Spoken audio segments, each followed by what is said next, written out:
Today we are making a hair tea that delivers moisture, shine, and definition. So let's get into it. Hey y'all, it's Michelle, better known as NowIamNappy, and yes, we are starting week 4 of our challenge. But y'all, let me pause to say that I need this moisture more than anything right now because y'all know I just finished my Afro dance show, which was 2 days and 2 hours of dancing, and I had my hair shellacked back. Okay, I'm talking about that got to be glued, eco styler, and hairspray, and my hair was still a hot fuzzy mess at the end. But y'all, my hair needs a complete detox and reset before I add this moisturizing tea to it. So this week I am making a clay mixture, which I will show you guys right here, and then y'all, we will add that tea. So let's go ahead and get into it.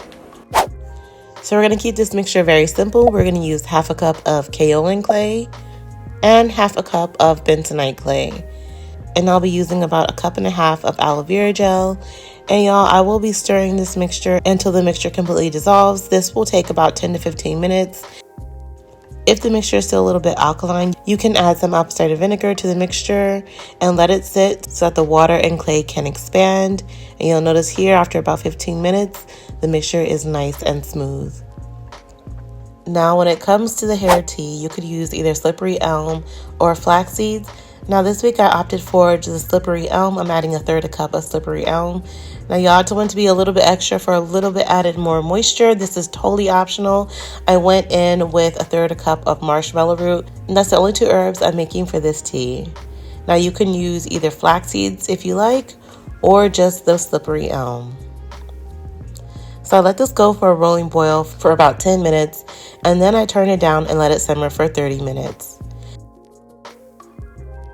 After that, y'all, the mixture was a little bit gelatinous, but not as thick as I wanted it. So then I set it to the side for about 24 hours, and then the next day I decided to strain it. Now the texture was very, very sticky, and I used my cheesecloth to go ahead and strain this mixture and get all of the benefits out.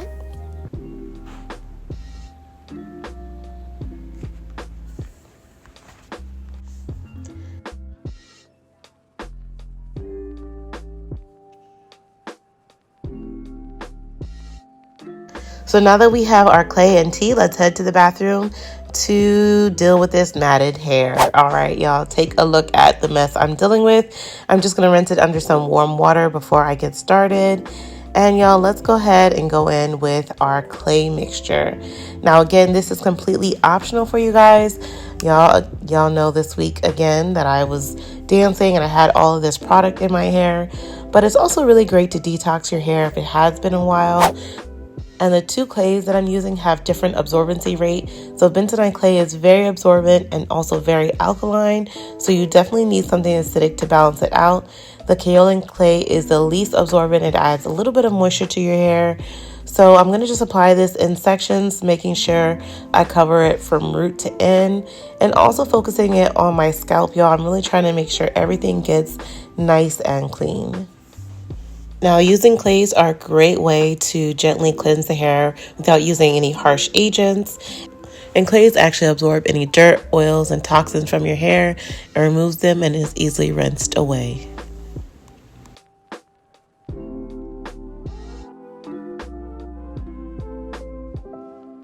So I left the mixture on for about 15 minutes, and then I rinsed it out with warm water in the shower, and my curls and hair feels so replenished and so hydrated.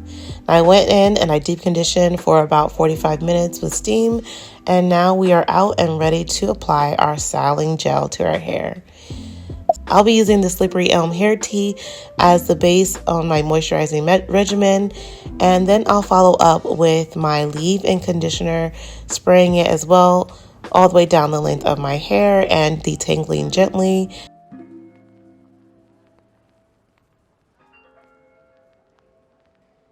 And then finally using my hibiscus and shea marshmallow root through the length of my hair. Now y'all, let me tell you a little bit about slippery elm and marshmallow root and why we are using it this week for our tea. So slippery elm is slippery because it contains a gelatinous mucilage, and this mucilage actually contains vitamins such as beta-carotene, calcium, zinc, iron, potassium, and magnesium, and is rich in vitamin C. It's also rich in amino acids, which encourage circulation to the roots and the hair follicles of the scalp, and provides a lot of shine and sheen, encouraging soft, curly, defined hair. The zinc and calcium strengthen the strands, making them less prone to breakage and frizz. Additionally, the slippery elm acts as a natural conditioner, which is why I used it as the base of my leave-on and moisturizing regimen. This also has a bit of hold, which can also define your curls and provide a layer to lock in that moisture. Like slippery elm, marshmallow root also acts as a film-forming humectant, which means it not only attracts moisture, but helps it to lock into your hair as well. Marshmallow root also contains antibacterial and anti-inflammatory properties that can help soothe an inflamed scalp, which is great for those who are suffering from eczema or any form of dermatitis. This can be sprayed directly onto your scalp to get those benefits. Now, marshmallow root can be taken internally as it helps to soothe a dry and itchy throat and mouth, and can be drank as a tea as a natural diuretic, but please talk to your doctor before taking any marshmallow root internally. So you guys, I've put my hair into these twists for the week. I will be wearing them pinned up and then a resulting twist out at the end of the week. So definitely check my Instagram so you can see the final results of my twist out. But that's it for this week. Stay tuned for week 5 as we focus on strength on our Ayurvedic tea challenge, and join me on Sunday for our live at 1:30 p.m. That's it for this week. I'll see y'all next time. Bye.